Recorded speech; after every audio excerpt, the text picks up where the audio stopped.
السلام علیکم ورحمۃ اللہ وبرکاتہ۔ الحمدللہ وحدہ والصلاة والسلام علی من لا نبی بعدہ، اما بعد فاعوذ باللہ من الشیطان الرجیم، بسم اللہ الرحمن الرحیم۔ وَإِذَا سَأَلَكَ عِبَادِي عَنِّي فَإِنِّي قَرِيبٌ أُجِيبُ دَعْوَةَ الدَّاعِ إِذَا دَعَانِي فَلْيَسْتَجِيبُوا لِي۔ محترم حضرات، اللہ رب العالمین اس آیت کریمہ میں یہ ارشاد فرماتا ہے کہ اے محمد صلی اللہ علیہ وسلم، جب میرے بندے آپ سے پوچھیں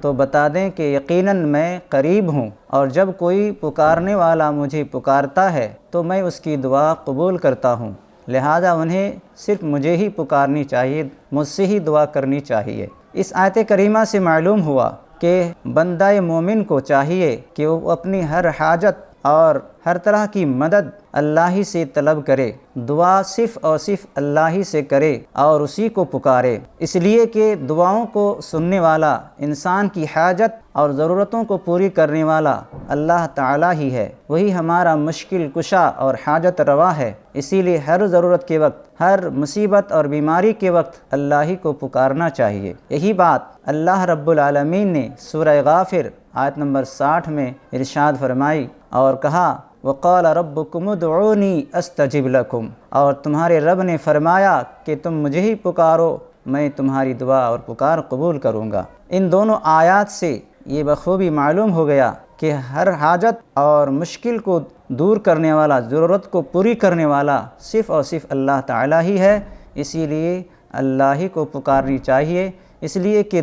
دعا اہم ترین عبادات میں سے ایک اہم عبادت ہے، اعلیٰ ترین عبادت ہے، اسی لیے اللہ ہی کو پکارنی چاہیے۔ حدیث کے اندر بھی دعا کو عبادت سے تعبیر کی گئی ہے، جیسا کہ سیدنا نعمان بن بشیر رضی اللہ عنہما فرماتے ہیں کہ رسول اللہ صلی اللہ علیہ وسلم نے ارشاد فرمایا الدعاء هو العبادہ، دعا ہی عبادت ہے، اس لیے ہمیں دعا صرف اور صرف اللہ ہی سے کرنی چاہیے اور مدد اللہ ہی سے مانگنی چاہیے۔ ترمذی کی ایک دوسری روایت میں اللہ کے نبی صلی اللہ علیہ وسلم نے بیان فرمایا وَإِذَا اسْتَعَنْتَ فَاسْتَعِنْ بِاللَّهِ وَإِذَا سَأَلْتَ فَاسْأَلِ اللَّهِ وَإِذَا اسْتَعَنْتَ فَاسْتَعِنْ بِاللَّهِ، جب مانگو سوال کرو تو اللہ ہی سے، اور جب مدد طلب کرو تو اللہ ہی سے۔ یہ تمام قرآنی آیات اور احادیث اس بات پر دلیل ہیں کہ مدد صرف اللہ ہی سے مانگنی چاہیے،